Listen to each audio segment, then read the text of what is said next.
तो फ्रेंड्स, आज की वीडियो में मैं आपको बताने वाला हूं कि जब हम एलईडी बल्ब रिपेयर करते हैं और एक दो एसएमडी शॉर्ट कर देते हैं तो उस बल्ब की लाइफ नहीं होती। उस बल्ब की लाइफ कैसे बढ़ाएं, तो चलिए वीडियो स्टार्ट करते हैं।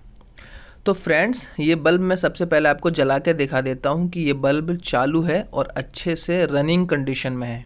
यानी दो एसएमडी इसकी ख़राब थी, उसको हमने सोल्डिंग कर दिया है तोड़ के।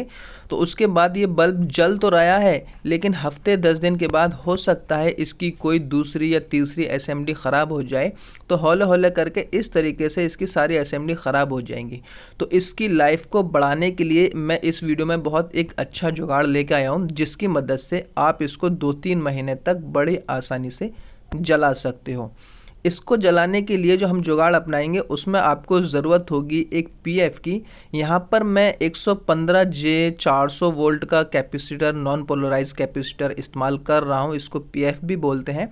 आप चाहो तो 125J से लेके 155J तक का इस्तेमाल कर सकते हो। इसके करंट को ड्रॉप करने के लिए यहाँ पर हम एक 560K की रजिस्टेंस का इस्तेमाल कर रहे हैं। आप चाहो तो 450K से लेके 570 या 560K तक की रजिस्टेंस इसके बीच में लगा सकते हो। इससे क्या होगा कि जब आप पीछे जो दो टर्मिनल होते हैं होल्डर के, उसमें से जो वायर निकल के जाते हैं, अगर आपका हाथ उस पर छुल भी जाएगा तो आपको करंट नहीं लगेगा। अगर आप ये रजिस्टेंस इसमें नहीं लगाओगे और इस तरीके से इस जुगाड़ को करोगे तो आपको करंट लगना ही लगना है। ठीक है, इस बात का आपको ध्यान रखना है। उसके बाद आपको लेना है एक होल्डर। ये नॉर्मल होल्डर है, कहीं पर भी आपको मिल जाएगा। उसके बाद जब आप इसको खोलोगे तो इसके अंदर आपको दो टर्मिनल नज़र आएंगे। इन दोनों टर्मिनल में से कोई से भी एक टर्मिनल पर जो हमारा ये पीएफ है, इसको यहाँ पर इस प्रकार से रख लेना है और रखने के बाद पेचकस की मदद से इसको अच्छे से टाइट कस देना है। तो जैसा कि आपको यहाँ नज़र आ रहा है, मैंने इसको अच्छे से टाइट कस दिया है और इसके आगे का जो हिस्सा है उसको हमें एक कटर की मदद से या कैंची की मदद से काट देना है और ये होल्डर में फिट हो जाए, इसलिए हम इसको ऊपर की साइड अच्छे से मोड़ देंगे।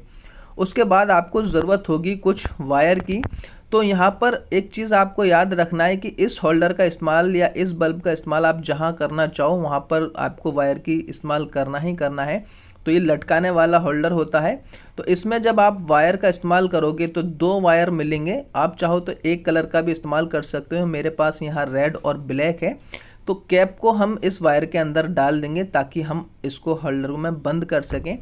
अब उसके बाद दोनों में से कोई से भी कलर का एक वायर जो हमारा होल्डर का दूसरा टर्मिनल है उसके अंदर आपको लगा देना है। तो यहाँ पर मैं जो रेड वाला वायर है उसका इस्तेमाल कर रहा हूँ। आप चाहो तो यहाँ ब्लैक वाला भी लगा सकते हो, कोई दिक्कत नहीं होगी। तो उसके बाद यहाँ पर देखें, हमारा इतना काम कंप्लीट हो चुका है। अब उसके बाद जो हमारा ब्लैक वाला वायर है, इस ब्लैक वाले वायर को जो हमारा पीएफ है उसका जो दूसरा टर्मिनल बचा था या दूसरा छोर बचा था, उसको हम यहाँ इस वायर में अच्छे से टाइट कर देंगे और उसके बाद ये अब रेडी है टेस्टिंग करने के लिए। तो इसको हमें जो हमारा इसका कैप था, इस कैप को हम इसके अंदर अच्छे से कैप कर देंगे और पैक कर देंगे। अब उसके बाद आप जहाँ चाहो इस होल्डर को लगा दीजिए या लटका दीजिए और इस तरीके से जो आप बल्ब रिपेयर करते हो, जिसकी एसएमडी शॉर्ट कर देते हो, उस बल्ब की लाइफ को आप बढ़ा सकते हो। ये 100% वर्क करता है। चलिए अब हम इसकी टेस्टिंग कर लेते हैं। इसके दोनों वायरों को हम यहाँ सप्लाई दे देते हैं और जैसे हम सप्लाई देंगे ये हमारा बल्ब जो है वो जलने लगेगा। इसमें एक चीज़ है कि इसकी रोशनी पहले के मुकाबले थोड़ी कम हो जाएगी और वायर भी आपको करंट नहीं लगेगा। देखें, स्पार्किंग नहीं हो रही है। तो मिलते हैं एक और वीडियो में, तब तक के लिए अपना ख्याल रखें and thank you for watching.